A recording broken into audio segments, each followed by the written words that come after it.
Power hungers అయితే Rahul గాంధీయో Sonia గాంధీనో ప్రియాంకనో prime minister అవుతుండే. 2 సార్లు మన్మోహన్ సింగ్ నే చేసే కదా. 34 ఏళ్ళు వాళ్ళ అధికారం ఇప్పటికి ఏంటంటే ఇవాళ ఎకానమీ ఫ్లైట్ లో తిరుగుతాడు రాహుల్ గాంధీ. మనోళ్ళు స్పెషల్ ఫ్లైట్, కొత్త ఫ్లైట్ కొనేసే 10 ఏళ్లలో. ఉద్యమంకి ముందు ఏముండే పైసలు, ట్రాన్స్పోర్ట్ మినిస్టర్ కి ముందు ఏముండే పైసలు ఉండనా? పైసలు వెళ్తారా? నేను చెప్పింది ఉట్టికి కాదు, రబ్బర్ చెప్పులు అనేది ఉట్టికి కాదు. మనోడు జైరాబాద్ లా పాలిటెక్నిక్ చేసిండు, అక్కడికి వెళ్ళి మాసప్ ట్యాంక్ ట్రాన్స్ఫర్ చేసిన. అప్పుడు ట్రంక్ డబ్బా రబ్బర్ చెప్పులే, తర్వాత వెల్ మార్షల్కి వచ్చిన ఆడ ట్రంక్ డబ్బా రబ్బర్ చెప్పులు. ఉట్టికి నేను ఎందుకంటే నాకేం శ్లోక అంటే రబ్బర్ చెప్పులు వేసుకుంటోళ్ళు ట్రంక్ డబ్బా వేసుకుంటోళ్ళు తక్కువ అని కాదు. అప్పుడు అట్లుండే, ఇప్పుడు ఎట్లా వచ్చినాయని అంతే అక్కడ క్వశ్చన్.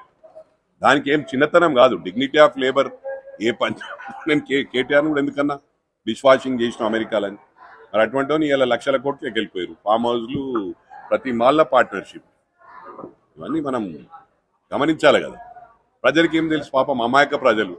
టైంకి ఏదో ఇస్తారు, 1000, 1500, 2000 ఇచ్చి ఓట్లు వేయించుకొని ఎట్లా చేసుకోవచ్చు. మనకి లీడర్లు అవసరం లేదు, ఒక ఆర్గనైజర్ అవసరం లేదు, ప్రజలకు పైసలు ఇచ్చి ఓట్లు వేయించుకోవచ్చు అని కేసీఆర్ గారిది ఇది. అది రివర్స్ అయింది.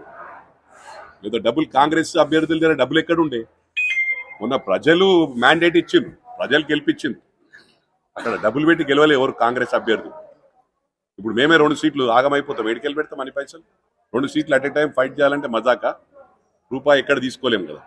మా సొంత ఫండ్స్ వాళ్ళు పెట్టినంత మేము పెడితే ఆగమవుతాం, అన్ని అమ్ముకోవాలి ఉన్నాయి. పెట్టకుండా మాకు ఓట్లు వేసారు జనాలు. That we are happy.